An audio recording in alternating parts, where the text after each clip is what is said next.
presentamos El Mostrador en la Clave. Mi actualidad desde distintos puntos de vista. Un espacio para discutir bien informada. El Mostrador en la Clave, con el equipo de El Mostrador. La Clave me escucha. Estamos con El Mostrador en la Clave, en nuestra sección, y recordando que estamos regalando 2 libros desde el día de ayer. Uno de ellos es Apuntes autistas del escritor Alberto Fuguet, y el otro es de David Fonquinos, quien hace la belleza, que es una novela con un subtítulo que dice Solo la belleza puede salvarnos, y tiene bastantes premios literarios Fonquinos, así es que son bastante conocidos los autores. Hacia la belleza de Fonquinos y Alberto Fuguet, Apuntes autistas, ya saben, hashtag combinación clave y @ me gusta leer CL. Estamos con Héctor Cosio y Felipe Salé de El Mostrador. ¿Cómo están? Hola, ¿qué tal, Fernando? ¿Qué tal? 2 días con esos libros, yo creo que deben haber bastantes interesados. Sí, ayer partimos con... siempre son 2 libros y para que haya más posibilidades de... Se lee rápidamente. Concurso. Sí.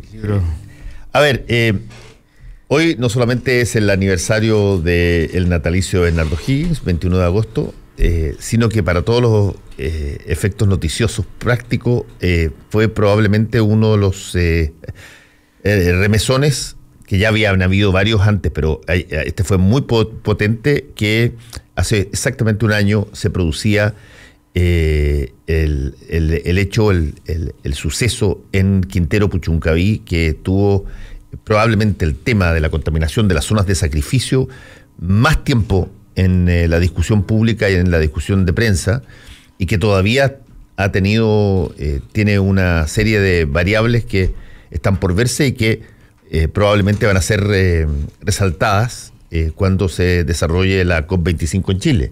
Pero fue en un día como hoy, hace un año, que saltara el golpetazo de esta contaminación, que en términos estrictos todavía creo que hay dudas sobre exactamente cómo se produjo. Ese es el punto. Yo creo que es una efeméride negra, una efeméride contaminada.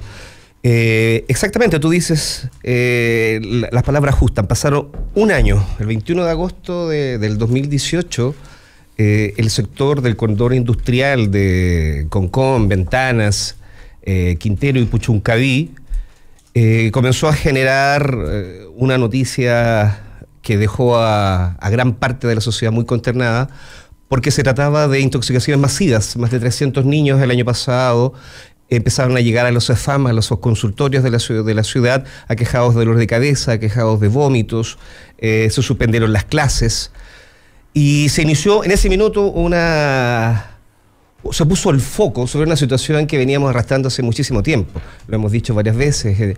Chile tiene lugares que son llamados dramáticamente como zonas de sacrificio en el norte, en el centro y en el sur del país. Tocopilla, Mejillones, Quichuelo, Puchuncaví, Coronel, por citar solo algunos. Y en ese momento, recordamos un poquito también a la gente, la consternación no vino solo por la cantidad de niños que estaban siendo intoxicados, sino también porque en ese momento hubo una presión, y algunos hablaron también de una utilización comunicacional también para empezar a echar la culpa. Recordemos también que la moneda en ese minuto le responsabilizó absolutamente a la Empresa Nacional de Petróleo, a ENAP, como los responsables de las emanaciones, pero en ese lugar no estaba solo ENAP, estaba presente Codelco, está presente Oxiquim, una empresa donde uno de los directores es abogado del presidente Piñera, Fernando Barros. Y acuérdate que renunció en su momento el vicepresidente de ENAP. Sí, exactamente. Y todos los focos se pusieron sobre ENAP. Claro, y hubo ahí una tensión muy fuerte entre el gobierno y la empresa. Y finalmente, ¿qué fue pasando durante un año? Durante un año fuimos sensibilizándonos, fuimos dándonos cuenta de todo esto, en un marco también donde Chile es hoy día ojos del mundo frente al tema del clima, y empezamos a darnos cuenta que veníamos durmiendo con el enemigo hace más de 40, 50 años, y no habíamos querido despertar y no habíamos querido sacarlo de la cama. Claro. Hoy todavía no logramos sacar a ese enemigo, no se ha ido, ese enemigo de la cama. Lo trágico es que el efeméride se cumple con personas hospitalizadas ayer también, con los mismos síntomas de hace un año. Entonces, ayer hubo un brote. Ayer hubo un brote, sí, por eso el aniversario es bastante macabro, porque Ayer, obviamente, de nuevo los hospitales se llenaron. Hubo un trabajador de Codelco que llegó desmayado, yo lo escuché ayer en el informe de mediodía de los noticiarios, y básicamente se ve muy mal que a la luz de la COP25 Chile tenga una ciudad envenenada que mostrar al mundo, digamos. Exactamente, porque fueron casi 50, ¿no? 47 personas de una escuela que está en el sector de Ventanas que empezaron a llegar a los CEFAM. Entonces, efectivamente, es una situación absolutamente macabra. Y ahí, a tu pregunta, Fernando, es lo que creo que hoy día todavía está sobre el papel y no se logra dilucidar. Recordemos que después de este evento la Corte Suprema, ¿te acuerdas que lo hemos hablado en diferentes oportunidades? Evacuó una resolución, un fallo, ¿no? Que claro, no establecía sanciones específicas, pero responsabilizaba al Estado de definitiva, hay una responsabilidad dolosa de no proteger a la ciudadanía de elementos, digamos, que van contra la propia salud de las personas. Sí. Y en ese minuto, la gran pregunta es, bueno, ¿quién? ¿Es una empresa? ¿Es el concurso de las empresas? ¿De dónde están saliendo aquellos gases tóxicos que están provocando que los jóvenes y los niños paren en los hospitales, o incluso peor, que queden encerrados? Ayer hablaban, digamos, que había colegios en donde los niños tuvieron que no salir a recreo, se empezaron a encerrar, a convertir las salas en pequeños búnker para no salir al lugar. ¿Y qué tenemos? La respuesta del Ministerio del Medio Ambiente ayer fue que a un año no se sabe. El Ministerio siempre va a sacar las cifras de mediciones y que siempre juegan al límite, pero tampoco sabemos con claridad, no hay transparencia respecto de cuáles son las verdaderas mediciones. No, pero ayer lo dice directamente, o sea, lo dice en el Ministerio de Medio Ambiente, que no tienen a la fecha de hoy, un año transcurrido de los eventos del 2018, no saben saben que son elementos contaminantes volátiles, pero lo que no saben es de dónde provienen. O sea, me parece inexcusable. O sea, creo que ahí, además de que seguramente van a empezar a seguir sucediendo este tipo de intoxicaciones, pero que a un año, Fernando, todavía no tengamos la competencia. Sí. Porque ese es el tema, no tenemos la competencia para darnos cuenta qué está pasando. Ahí hay un punto interesante, porque yo recuerdo que aquí entrevisté a Gonzalo Lacarrera, que era entonces era vicepresidente de ENAP, y él renunció con bastante enojo porque él consideraba que de alguna manera se había utilizado a ENAP como una especie de chivo expiatorio para echarle la culpa de algo que no estaba acreditado, y que creo que hasta el día de hoy no está totalmente acreditado. Sin duda ENAP, como a muchas otras de las empresas que están en esa zona, deben tener un grado de responsabilidad bastante alto en términos de que se producen pics de contaminación. Lo hemos visto, los gráficos son cuando hay pics y se traducen a gráficos de imágenes, con los puntos en términos del pic son impresionantes, digamos. Tú ves de pronto como si todos fueran casas de un solo piso, y de repente un edificio de 100 pisos, que es el pic de contaminación. Cuando eso ocurre, el último fue hace casi 4 semanas atrás, se procede a generar condiciones de emergencia ambiental, parar labores en algunos casos. Pero, y aquí hay una cosa que es bien interesante, que incluso en el fallo de la Corte Suprema está acreditado, todavía no hay cabalidad en términos de cuál es la combinación de factores que genera este tipo de ocurrencia. Ese es el punto. ¿De quiénes están tan juntas todas las cosas? Emiten tantos al mismo tiempo al aire y al agua residuos tóxicos, que las combinaciones de ellos o quién es más responsable es una discusión que hasta ahora todos se echan la culpa. Es que ese es el punto. Me consta que hay un estudio en camino, un grupo de científicos de la Universidad de Chile que sacó en su momento los resultados de la contaminación en Antofagasta, que atribuía el plomo del puerto, etcétera, las labores del puerto que generan contaminación. Esas mismas personas llevan un año haciendo el estudio en la zona de Quintero, y por lo que hemos estado reporteando, ya hay conclusiones preliminares, y la conclusión principal es que que no se enojen si están escuchando, porque hay que guardar el secreto del proyecto, del estudio, pero la conclusión es que es incompatible la vida humana con esa producción industrial, digamos. No pueden estar asentamientos humanos tan desarrollados, tan cerca de Entonces, yo creo que ahí hay un plan que tiene que venir en el futuro, un plan serio. ¿Qué hacemos con esa gente para que tenga una vida decente, ¿no? Sí, recordemos que de esto salió un plan de descontaminación, que el gobierno ha dicho que lo ha aplicado perfectamente, pero cuando uno mira simplemente los hechos y trata de esto al simple análisis del sentido común, ver, digamos, cuál es el efecto de un plan de descontaminación cuando a un año, por ejemplo, de un evento más de intoxicación masiva se vuelve a repetir, tal vez no sabemos la magnitud todavía, esto comenzó ayer, deja con lo que hablábamos recién y tú hiciste el punto, Fernando, deja en evidencia que en el fondo hay la incerteza de saber qué es lo que está provocando eso reduce en una incompetencia. No solo una incompetencia de los organismos técnicos que no podrían establecer la medición, una incompetencia en definitiva del modelo de desarrollo, porque estamos hablando de una zona. En la zona de Ventanas hay que hacer yo creo que igual sería bueno para aquellas personas que no conocen el lugar, hacer una pequeña descripción. En esta zona, lo que es Ventanas, Concón, Quintero y Puchoncaví, hay un sector, por ejemplo, si tú miras hacia cierta dirección, en lo que es, por ejemplo, la caleta de Orcón, tú no ves nada. No ves contaminación, no ves chimeneas. ¿Qué ves? Ves un bosque hermoso, unos acantilados y un mar, como está en una ensenada, un mar sin olas. O sea, es un paisaje hermosísimo. Uno puede darse cuenta que ese lugar de la región metropolitana, de la quinta región, era un lugar privilegiado. No me cabe duda que en ese lugar había una diversidad enorme. Es hermoso. Pero basta que tú salgas de ese lugar en auto, menos de 5 minutos, a lo que es la parte trasera de lo que es la provincia de Orcón, yendo hacia Ventanas, y te vas a topar con una imagen, y por eso cuando Greenpeace ha bautizado este lugar, y Mostrador también hemos usado esa misma frase, el Chernobyl chileno, es porque es absolutamente dramático la sola visión, la sola percepción de lo que te enfrentas. No son solo chimeneas.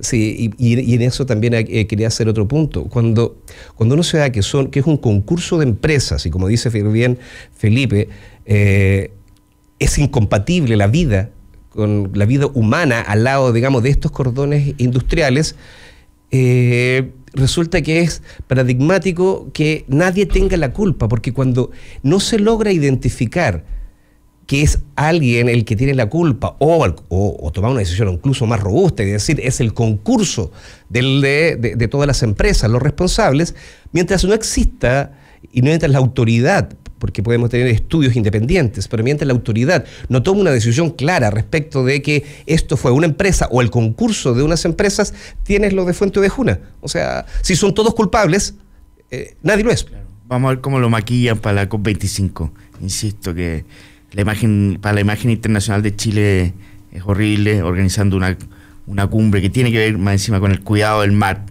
y tenemos una zona devastada muy cerca de Santiago, digamos, y una zona de sacrificio muy cerca de la capital. Yo no sé. Y no saber cómo se va a mostrar. Claro, no cabe duda que ese y otros temas también van a golpear fuertemente y cada vez más llegada a la COP25.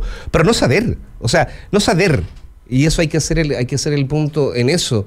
Es aplicar planes y decir que el gobierno ha dicho que ha cumplido a rajatabla lo ordenado por la Corte Suprema. Bueno, ¿dónde está eso? O sea, la pregunta no solo periodística, la pregunta de la comunidad en general es, bueno, ¿y cuál es el resultado de seguir a rajatabla las observaciones de la Corte Suprema si a un año se repiten las intoxicaciones masivas?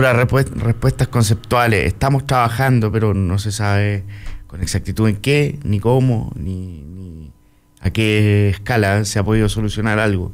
Por lo visto, nada, sigue todo igual, relativamente igual, porque los síntomas de las personas que ayer fueron a dar a los centros de salud eran muy similares a los que... O sea, eran los mismos. Los mismos. Bueno, sí, tratando de ser un poco riguroso, casi iguales, pero prácticamente iguales, sí. Oye, bueno, eso por el lado de lo que se está conmemorando. Yo, por cierto, me condoría en un día, adelanté, retrasé retrasé el nacimiento de Nardo Higgins en un día, me lo dieron a conocer varios. Pero, ¿te has visto esas personas que siempre no resisten que decir que estuvieron equivocados. Entonces uno dice, no, pero lo que pasa es que salió en el diario el día siguiente, el 21. Bueno, la justificación. Me contaría por un día, efectivamente, Bernardo Higgins nació el 20 de agosto de 1778. Ya, y en Chillán además. Sí. Bernardo Riquelme todavía. Sí, exactamente. Hay un libro que acaba de escribir Enrique Inda, que lo entrevisté aquí la semana pasada, justamente sobre Bernardo Higgins. Es una novela basada en Bernardo Higgins y todo lo que significó en gran parte, usando documentos de la época y la situación de ser guacho. De ser un hijo natural, el guacho como se le llamaba antes. Bueno, vamos a otras consideraciones. Ustedes tienen bastante temas hoy día con todo lo que ha sido la discusión muy fuerte a partir de la información de que el Partido Socialista estaría probablemente a punto de generar una acusación constitucional contra la ministra de Educación, la reacción que tuvo la vocero de gobierno cuando se le preguntó sobre esta situación, imputándole al Partido Socialista una vinculación con el narcotráfico que, por lo menos en la primera vez que ella habló, daba la impresión que abarcaba todo el Partido Socialista. Después matizó señalando de que se refería a determinadas situaciones que eran todos conocidas por las noticias de lo que había pasado. Pero, en fin, esto generó un tironeo que eventualmente podría, no se sabe si es que beneficiar o perjudicar al gobierno, o beneficiar la unión de la oposición, o mantenerla tal cual como está en su posición fragmentada. Nosotros vemos tres líneas de análisis, yo creo que en ese conflicto. El primero, y que es el bastante obvio y que se ha tratado, es que no pueden utilizarse, por ejemplo, acusaciones que por lo demás son muy, muy relevantes, que implican que el Estado en su conjunto debe preocuparse sobre los efectos del narcotráfico para poder hacer un empate comunicacional, que fue lo que ocurrió ayer.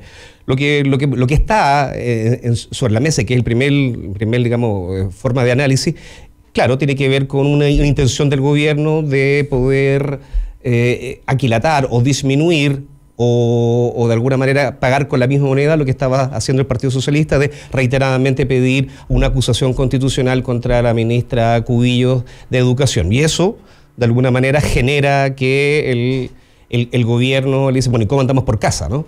¿Ah? Buena la puñalada. O sea, ¿cómo andamos por casa? Y le tira lo del Partido Socialista y la vinculación con el narcotráfico. Esa es una línea del análisis y efectivamente es evidente que hubo este intento de empate. Otra línea de análisis, que es el que nosotros queremos también marcar el punto, es que independiente de eso, o sea, independiente de que esto haya sido utilizado comunicacionalmente con ese efecto, el tema lo hemos conversado muchas veces, de la penetración del narcotráfico dentro de la política y lo que ocurrió con los padrones electorales del Partido Socialista no es menor. No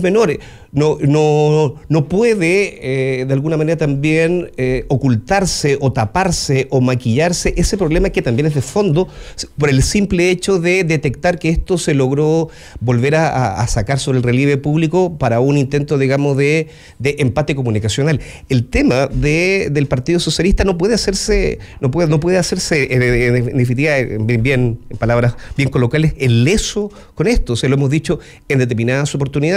El Partido Socialista tiene una obligación, no solo con sus militantes, tiene una obligación con el país. Recuerden que es el país también, los tributos del país, lo que hacen que puedan subsistir económicamente los partidos políticos. Entonces, que acusaciones que se hicieron en su minuto cuando supimos la situación de San Ramón, los padrones electorales contaminados con el narcotráfico local de la zona, el Partido Socialista nunca ha sido claro.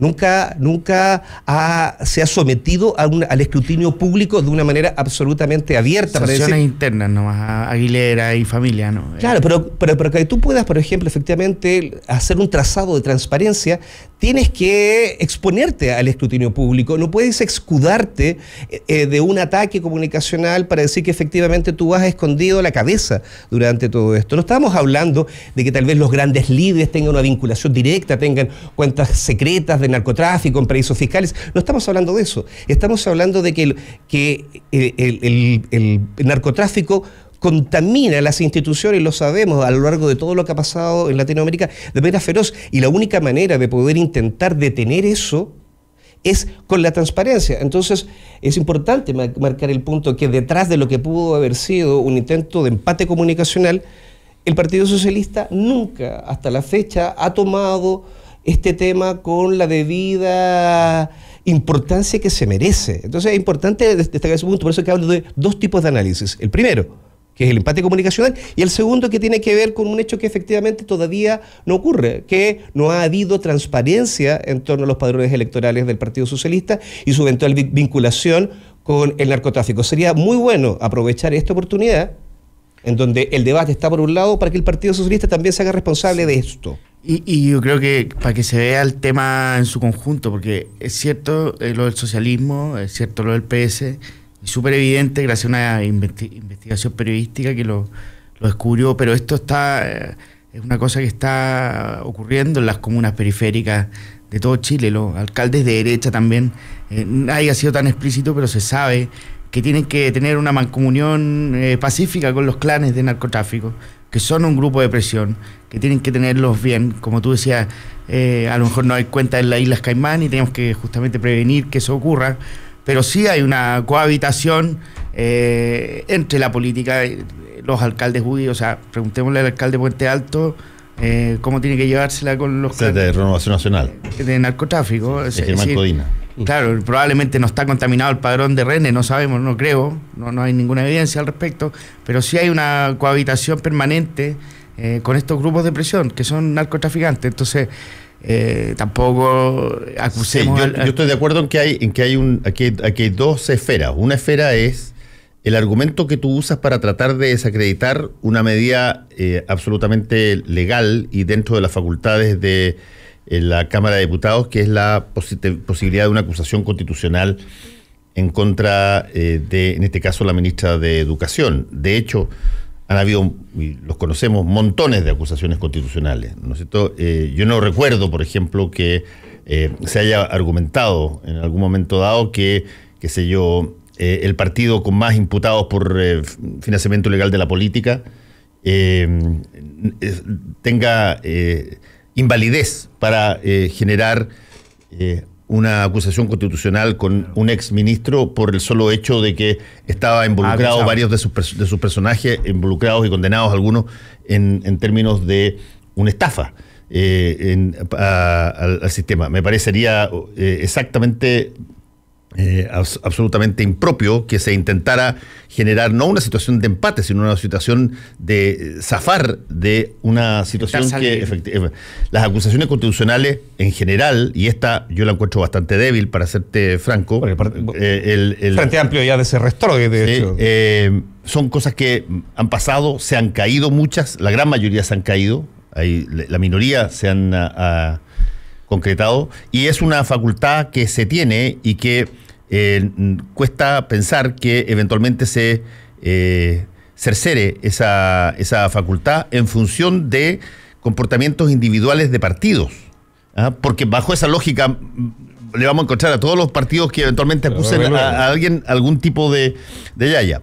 Cosa distinta es el tema de lo que hablaba Héctor, el que en algún momento dado debe hacerse una profundización del tema de el narcotráfico asociado a la política en todo orden de cosas. No hay que esperar que le pase eso a un partido determinado, como fue el caso del Partido Socialista, sino que hay que ver qué tanto esto permea a los poderes políticos en las regiones y en las comunas. Y es el Estado el que queremos convertirnos en México. Para y es el Estado el que tiene que tomar la responsabilidad. No se trata de atacar a un partido político, es el Estado el que en su conjunto tiene que tratar de tener las herramientas necesarias para poder evitar este camino que sabemos dónde termina.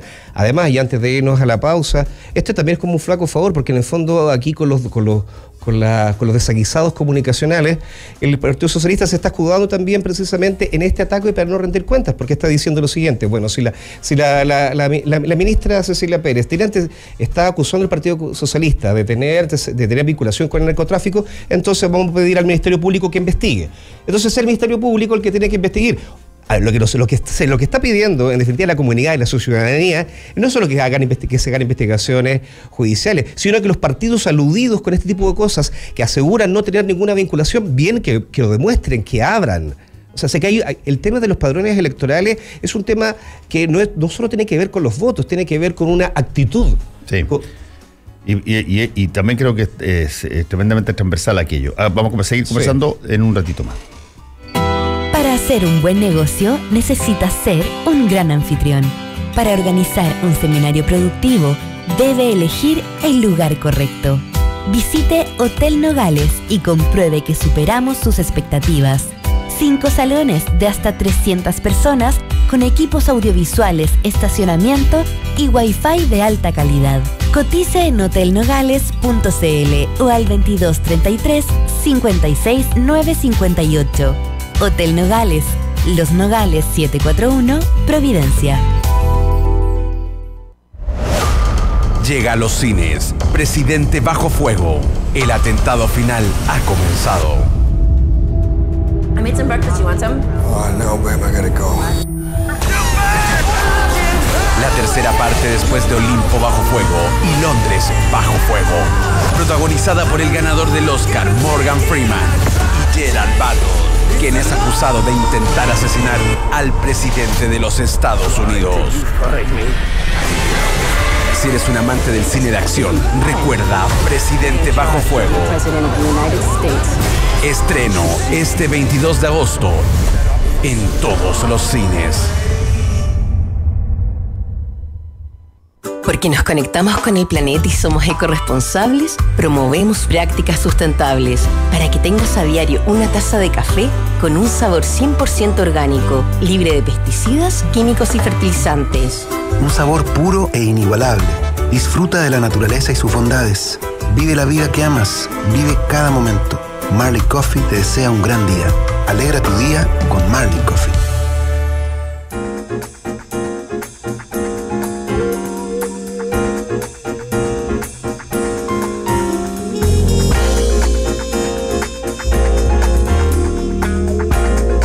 Estamos con el mostrador en la clave. Está Héctor Cosio, Felipe Salé. Bueno, estábamos conversando sobre esta situación. Ahora, ahí hay dos cosas bien interesantes en lo que planteó la vocera para centrarnos en ello. Sí. Una es la discusión.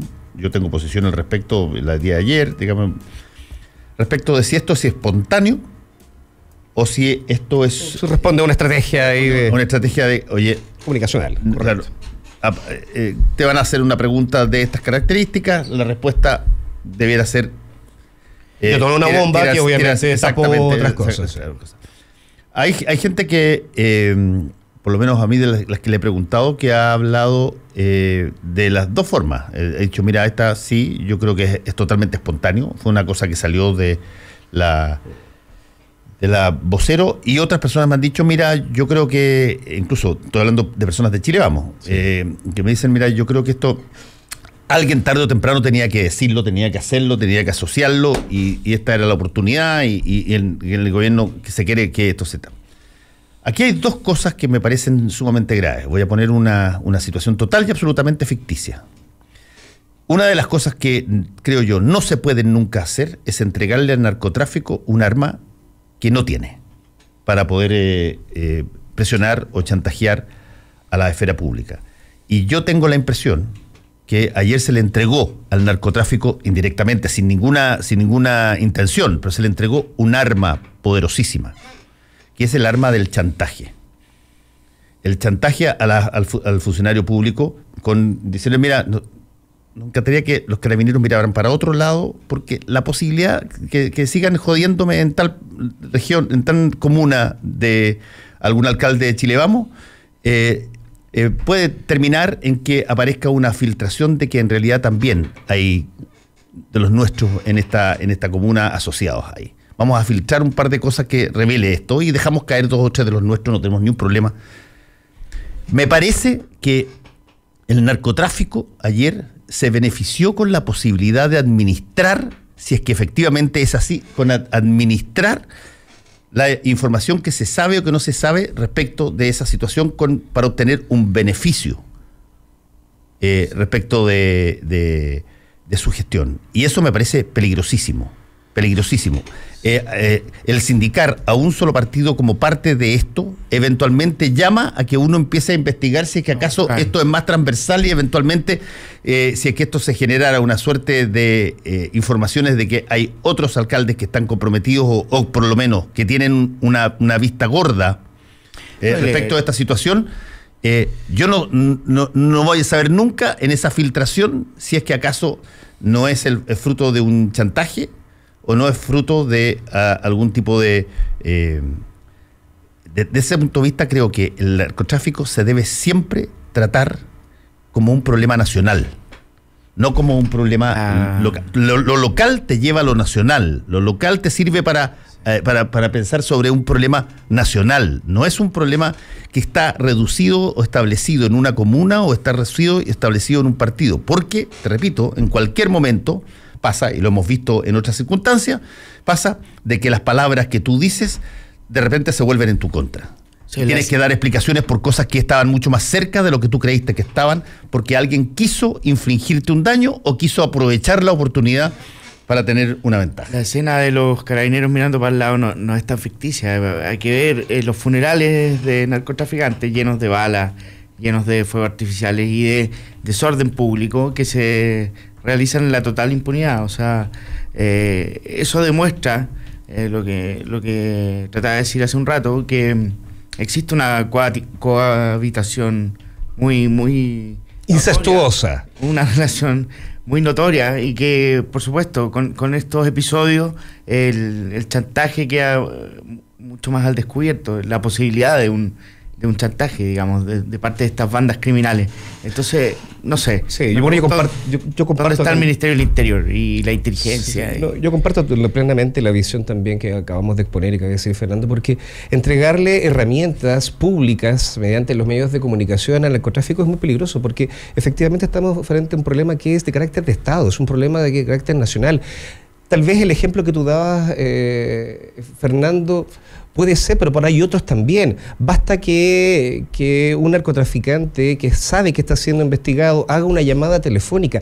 Basta simplemente que haga una llamada telefónica a un teléfono de un servidor público que puede detener para que esa llamada salte. Y si salta esa investigación, tú podés reconducir una investigación, puedes abrir un foco, puedes chantajear. Es decir, es altamente complejo utilizar al narcotráfico como un arma política, porque el narcotráfico es un problema del Estado, no de un partido político. Y además con tan claro, con una imagen tan clara de una intención de empatar comunicacionalmente. Si efectivamente al gobierno le importara todo esto, tal vez tendría que haberlo dicho, no sé, el ministro Chadwick, el subsecretario Uvilla, y con antecedentes concretos respecto de la vinculación del PS con el narcotráfico. Entonces hay una elusión de responsabilidad de parte del Estado también al sindicar de manera comunicacional a un partido con otro, un partido con un flagelo. Eso, digamos, es muy complejo, porque te le entregáis un arma al narcotráfico, hay una ilusión de parte del gobierno, porque esto es un problema que involucra a todo el Estado. Y la tercera, yo creo que en línea de investigación, y que es lo que hoy día llevan la mayoría de los diarios, es que, y refuerza la tesis de que cuando tú a veces dices cosas públicamente, y a lo mejor la voy a tratar también cuando hablemos el tema de Bernardino Piñera, finalmente te terminan viniéndose en contra, se termina con un efecto de de boomerang, porque si la intención, y ahí viene aquí la tercera parte del análisis, si la intención de la Cecilia Pérez, que fue respaldada por Piñera, entonces entendemos que esto es una decisión de gobierno, el hecho de sacar a la palestra el PS para poder de alguna manera empatar o bajar los decibeles frente a la acusación constitucional que podría sufrir la ministra de Educación, terminas en un problema entre gobierno y oposición, un problema en donde la DC también sale diciendo, hoy estoy saliendo aquí perjudicado. Teníamos un esquema de acuerdo con el gobierno en una serie de materias legislativas. Ahora con esta bomba que probablemente se pulverizó. Con esta bomba que le explotó al PS, ¿dónde van a quedar eso? El gobierno es muy importante sacar adelante la reforma laboral, reforma tributaria. Hoy. ¿Qué pasa, qué pasa con estos ánimos, con esta idea de los acuerdos cuando tú explotas una bomba de esta naturaleza sin medir las consecuencias y lo peor de todo, sin medir cómo se te va a devolver? O sea, esa es una tercera parte, del análisis. Y yo insisto en un punto. La posibilidad de que se te devuelva, o sea, que te salpique a ti, está total y absolutamente en las manos del narcotráfico. 100%. Ellos son los que hoy día tienen la posibilidad de decir, oye,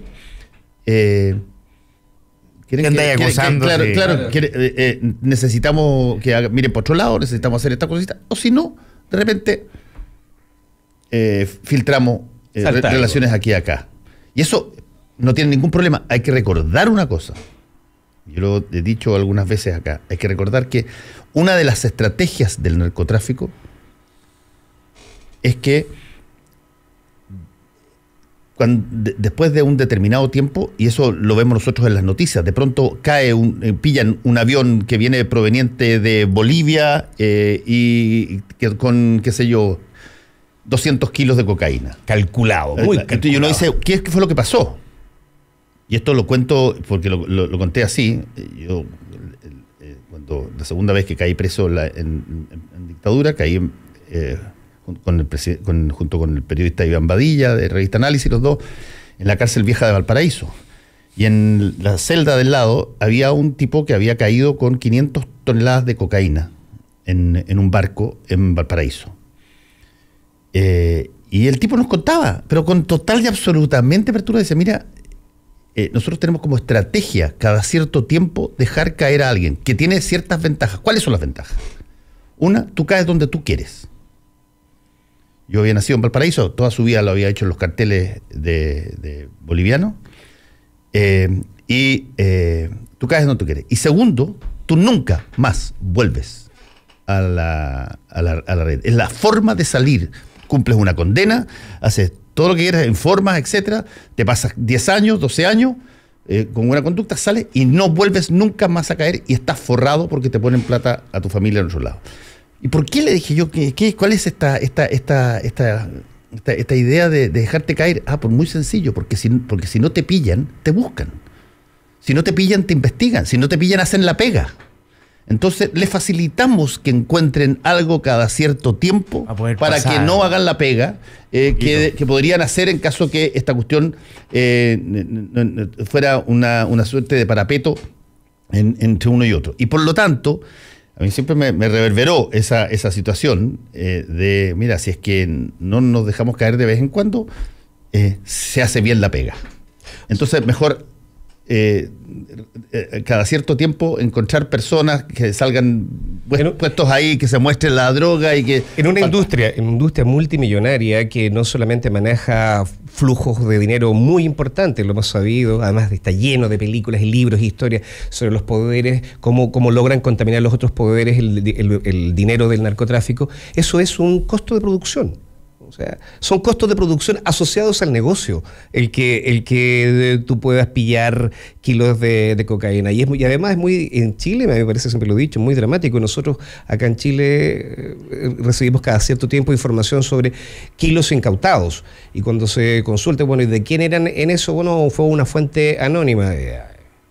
No hay detenidos, no hay, solo kilos. Encontramos kilos. Muchos kilos. Entonces medimos el éxito policial de la lucha contra el narcotráfico, no en desbaratar clanes, no en lograr determinar cuáles son los tentáculos, hasta dónde llega. En mostrar bolsa. En mostrar bolsa. Ahí tenemos un problema, también volvemos a un problema del Estado. O sea, además hay un agravante que lo han dicho varias veces personas, incluso de las propias personas que están asociadas a los distintos gobiernos, han dicho, mira, que es una crítica que nos hacen a los periodistas, y tienen toda la razón, que dicen, dejen de decir lo que vale lo que se incautó. Porque la frase es, se incautaron 100 kilos de no sé cuantito con un valor de 2.500 millones de dólares, te pongo un ejemplo. Y entonces uno preguntaba, ¿pero por qué? Qué buen negocio, ¿no? Bueno, justamente por eso, porque tú comprenderás que a las personas que les están ofreciendo que sean mulas, que sean personas acá y allá, tú les dices, mira, es tan tremenda la cantidad de plata involucrada que eventualmente vale la pena correr el riesgo porque te vaya a ganar un turrón. Aquí esta no es una cosa donde el negocio, si es que fructifica, sea escuálido. No, es tan brutal. Mira lo que sale en los diarios.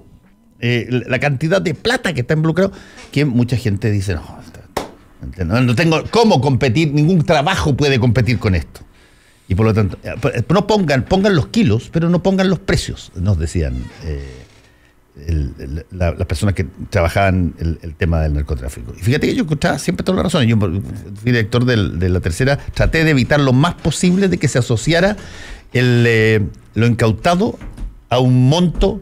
Y que sea en kilo, lo pudieras decir en kilo, o la cantidad qué calidad de refinación tenía, digamos, la situación. Pero uno desconoce la cantidad de instrumentos que tienen los carteles o el narcotraficante para poder presionar a la autoridad, hasta que salen estos tipos de... Hay un instrumento muy fuerte, que es la cultura pop, diría. Si uno ve las canciones de reggaetón en general, son narcotraficantes que los billetes vuelan. Y las mismas letras dicen, me gané esto vendiendo cuadraditos. Y me parece que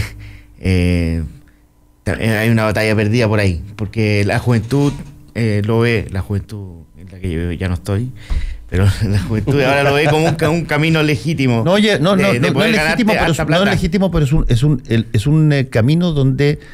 Y te lo dicen todos ahí, y así te lo venden. Te dicen, mira, efectivamente aquí hay riesgo, pero de 10 que pasan, o sea, de 10, claro, 8 zafan y están forrados. Y uno siempre cree que va a estar en el lugar de la mayoría y no en el lugar de la minoría. Justamente en el esquema de los burreros pequeños se da lo que tú decías, de sacrificarlos en virtud de cargamentos mayores o pasadizos mayores. Claro, y por esa razón también, volviendo al punto inicial, es importantísimo despejar la paja del trigo, ¿no? Es irresponsable citar al narcotráfico para empatar comunicacionalmente una disputa que está en otra arena, y lo segundo, y que hay que reiterar sobre eso, que tampoco pueden taparse por estos desaguisados, por estos errores comunicacionales, un problema también que hoy día afecta y que hay un montón de manto de dudas sobre la participación de personas del narcotráfico en la política. Y sabemos también, como tú hablabas, esta cohabitación. Bueno, todo eso tiene que revelarse, y si hay acusaciones de alguna naturaleza tendrán que dar respuesta y tendrán que ser absolutamente transparentes si no quieren, digamos, verse vinculados, porque el otro camino, por ejemplo, en el Partido Socialista en específico, es la victimización. O sea, además el gobierno le entregó las herramientas perfectas para la victimización. O sea, me están acusando de algo, muéstrenme las pruebas. Vuelvo al punto. No, eso es un camino. El otro camino es que el partido político es una institución pública. Ustedes tienen el deber de someterse al escrutinio público y mostrar todo. Bueno, nos queda todavía tiempo. Sí, nos queda todavía tiempo. Y ayer probablemente coincidió una situación que no sabemos exactamente cómo va a terminar, porque hay que decirlo que la información que entregó el Vaticano ayer, en el sentido que estaba investigándose una situación de abuso sexual a dos personas, a dos menores de edad, por parte del el obispo de La Serena, Bernardino Piñera, hace ya muchísimo tiempo, coincidió ayer con el fallo, la sentencia de la Corte de Apelaciones de Melbourne, en Australia, para la apelación. Que no acogió la apelación. Claro, la apelación de probablemente en su momento el tercer hombre más poderoso del Vaticano, el secretario del Tesoro, o sea, lo que es equivalente al ministro de Hacienda, digamos, de el Vaticano, el cardenal australiano George Pell. George Pell, que después del Papa y después del secretario de Estado, era la persona más poderosa del Vaticano, fue acusada en 5 cargos por una serie de abusos de menores, entre los cuales hay un niño que se murió en circunstancias que todavía no fueron totalmente aclaradas por la policía australiana, y lo condenaron a 6 años de cárcel por lo que se había comprobado. Ayer se vio el resultado de su apelación ante la Corte Suprema de Melbourne. Entiendo que todavía queda la posibilidad de ir a la Corte Suprema Nacional, al High Court de Australia, y ratificó la sentencia, lo que él está preso, lo que podría eventualmente darle algunos beneficios de salida dominical, algún tipo así, para el año 2022. Pero el hecho es que es una persona tremendamente influyente en su momento, muy cercano a Juan Pablo II en su momento, y coincidió de alguna manera el tratamiento de la justicia en Australia con el anuncio de la posibilidad de que del Vaticano, el anuncio. No, el anuncio es del Vaticano, sino no fue un golpe periodístico chileno, no. Fue un anuncio directamente desde el Vaticano, que se había iniciado esta investigación por denuncias de 2 personas respecto del arzobispo de La Serena, Bernardino Piñera, que es tío del presidente de la República, y coincidió aquí, hablando de esas cosas que tú dices y que eventualmente se te pueden dar vuelta mañana, coincidió esto con de alguna manera la alegría que se produjo cuando se pudo promulgar la ley de imprescriptibilidad de los abusos sexuales a menores, que establece que a partir de ahora al futuro nadie se puede amparar en el tiempo para poder zafar de una acusación de este tipo por lo grave que son. Y el presidente de la República fue muy enfático en señalar que, así lo dijo, no va a ser nunca más una excusa el que alguien se ampare en el tiempo. Bueno, la primera declaración que hace el presidente sobre lo que se está investigando respecto de su tío por parte del Vaticano es que no cree en algo que haya pasado hace 50 años, lo que, repito, hace que sea un claro ejemplo, un símbolo de que a veces hay que decir las cosas de tal manera que uno se ponga en el lugar de que eventualmente caiga la piedra en el contexto cercano. Sí, me parece igual bastante riesgoso el hecho de que una acusación como esta pueda instrumentalizarse para una razón distinta, que sea la reparación del dolor de las víctimas. Esto inevitablemente va a contaminarse con la política, va a caer en el presidente, pero me parece que está muy mal poder hacer un uso político de una cuestión que probablemente para la persona que está denunciando es algo muy difícil. De hecho han salido ya informaciones en las redes sociales de víctimas. Leo una que está hoy día ahí, Solange de Vitz, abogada. Dice: como sobreviviente de abuso sexual infantil me siento profundamente afectada. El presidente acaba de decir que no es creíble una persona que denuncia 50 años después que conoce a su tío. Dice: yo me demoré 45 años en hablar y mi abusador es un tío que fue bueno con mis primos y primas. Es inevitable entonces que esto, que es una cosa muy dolorosa, muy personal, muy íntima para mucha gente, vaya a instrumentalizarse del punto de vista político, digamos. Ahora, también me doy cuenta que parece que Piñera no era tan adicto a las encuestas como nosotros creemos, porque ahora, en vez de haber dicho que investiguen, bueno, que caiga quien caiga, yo no pongo las manos al fuego por nadie, en sintonía con su discurso durante la promulgación de la ley, reaccionó con el corazón y dijo: no, mi tío no puede ser, no le creo. Y eso me parece que bueno, es un error. Bueno, yo no sé, yo creo que, bueno, Creo que la instrumentalización política de este caso provino del propio presidente. O sea, el hecho, como dices tú, de hablar con el corazón, yo creo que la verdad que Piñera, no sé si es muy llano hablar con el corazón, pero lo cierto es que cuando él usa las cámaras siendo presidente de la República, que muchos pueden desconfiar de él, pero hay mucha gente que todavía confía en él también, toma los medios de comunicación para darse un espacio de sinceridad, como si en algún momento él dejara de ser el presidente de la República y dijera en plano personal que me cuesta creer una denuncia de 50 años. Él no está solamente diciendo me cuesta creer una denuncia de hace 50 años contra mi pariente.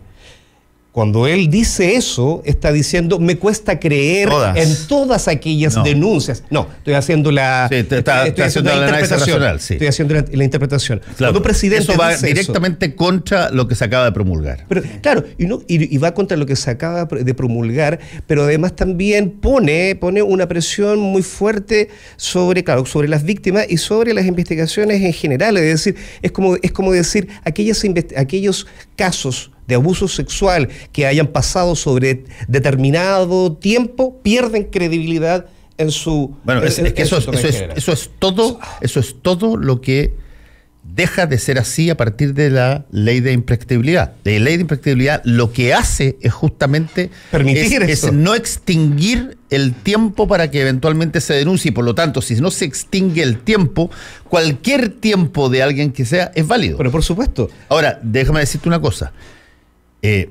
Nosotros llevamos ya harto rato con un problema similar a este que es de otro tenor, que es el tenor de cómo reacciona la autoridad frente a un problema criminal o un problema penal que toca en su familia o su contexto. Lo vimos con Cabal, lo vimos con el caso de Joaquín Lavín y su yerno. Lo estamos viendo con el caso de el presidente Sebastián Piñera y su tío. Carlos Larraín y su hijo. Carlos Larraín y su hijo. Es decir, es una cosa muy interesante. Y han habido situaciones distintas. En el caso Cabal, la presidenta no tuvo decisión, no tuvo método, se paralogizó. Y el gobierno se fue en picada. El gobierno se fue en picada. En el caso de Joaquín Lavín se tiró contra el yerno. Sí. Y indirectamente contra su propia hija, digamos, en términos de buscar que estas cosas se aclararan. Y probablemente creció para muchos en términos de la posibilidad de... Y por eso, entre otras cosas, es probablemente la persona de Chile Vamos que está más encumbrada en las encuestas. En el caso de Carlos Larraín fue una reacción de padre con hijo, donde... Bueno, no, pero ahí rayando. Sí. Me refiero. Usó todas sus recursos. Es que eso es lo mismo. A lo que me refiero es que no, cuando digo una relación de padre o hijo, digo que es una relación de una persona vinculada al infractor, que si es que hubiese sido el vecino, hubiese sido el tipo de la cuadra de dos más allá o el tipo de la población de allá, necesariamente podría haber percibido una situación totalmente distinta. Por lo tanto, hay una cosa que es muy importante, para serte franco, que tiene que ver con cuando el gobernante, cualquiera que sea, local, regional, distrital, lo que sea, el gobernante le llega el tema de la persecución judicial a su casa o a su entorno. Ese test es el único test, a mi modo de ver, en términos ácidos, que revela si es que efectivamente esa persona puede decir que la justicia es ciega y caiga quien caiga, se debe hacer efectivamente justicia sin ningún tipo de problema. Tengo la sensación de que si Piñera lo hubiera hecho, este lunes la CADEM marca mucho más. Pero él... pero ojo, sí lo dice. Es que lo dice, que dice ambas cosas.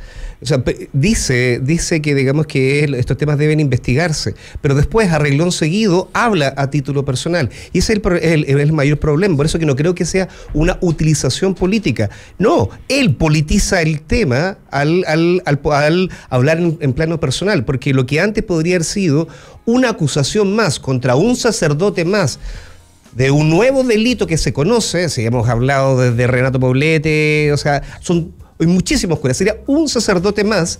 Él, al ponerlo en el plano personal, relativiza la posibilidad de investigar delitos de antigua data. Entonces, él haciendo una alusión personal, pone un tema político que pone en tela de juicio. Que para los efectos prácticos. Los fundamentos de la ley que se acaba de aprobar. Ahora, digamos una cosa para que la gente no se confunda. La ley que se acaba de promulgar, la ley de imprescriptibilidad de abusos sexuales a menores, la ley que se acaba de. No tiene efecto retroactivo. Exacto. No tiene efectos. Para todos los efectos prácticos, si es que se comprobara por parte del Vaticano que lo que se está denunciando es correcto, probablemente Bernardino Piñera no podría tener un castigo equivalente a alguien que cometa a partir de hoy, por ejemplo, un delito y se sepa 30 años después. Porque lo que no se pudo conseguir de la ley fue que tuviera un efecto retroactivo, que se trató de pelear, se trató y se discutió. Pero si hoy se comete un delito sexual y en 50 años más no vamos a estar nosotros, pero otros van a estar hablando sobre este tema, van a poder investigar el delito sexual. Van a poder investigarlo sin ningún problema, aunque la denuncia sea 50 años después. Por eso que es políticamente peligroso lo que hace Piñera al hablar en el plano personal, porque lo que está haciendo es poniendo un cuestionamiento, no una investigación en concreto, porque esto podría haber quedado simplemente en Piñera. Al decir lo que dijo, lo que está haciendo es hipotecando los principios de esta ley, o sea, que te permite ir para atrás en el tiempo. Bueno, vamos a esperar el resultado de la investigación del Vaticano. Muchas gracias, Felipe. Muchas gracias, Héctor. Nos vemos. Actualidad con ojo crítico. La información desde distintos puntos de vista. Fue El Mostrador en la Clave, con el equipo de El Mostrador. La Clave me escucha.